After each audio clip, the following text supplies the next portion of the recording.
आजच्या मला बोलू द्या अंतर्गत मी विषय घेतला आहे गुरु। मित्र, आपल्या जीवनामध्ये असंख्य गुरु असतात, त्यापैकी आपले महत्त्वाचे गुरु 3 असतात।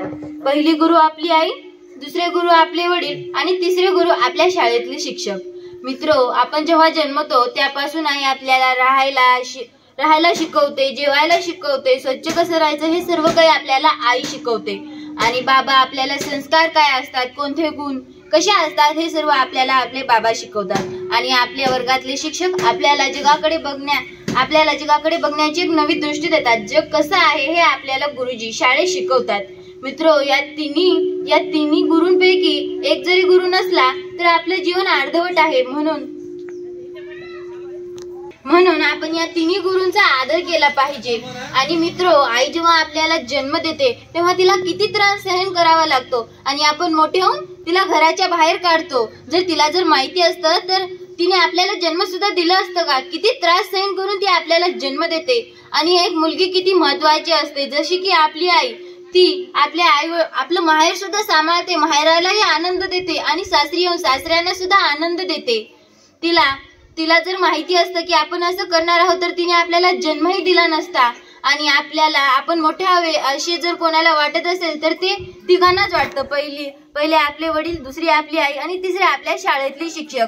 आपल्या शिक्षकाला भरपूर सारं काही शिकवतात। आणि त्यानंतर मी ज्याला काही चौथं गुरु मानलं असेल ते पुस्तक आहेत। पुस्तकामधून सुद्धा आपल्याला खूप काही शिकायला भेटतं। आपण इथे बसलो आहोत तर आपल्याला अमेरिकेमधील काही गोष्टी आपल्याला पुस्तकामधून शिकायला भेटतात। आणि मित्र, जे आपल्याला शिकवतात, जे आपल्याला ज्ञान देतात ते आपले गुरु असतात। पण हे 3 गुरु आपल्या जीवनामध्ये फार महत्त्वाचे आहेत। त्यापैकी एक जरी नसलं तर आपलं जीवन अर्धवट आहे।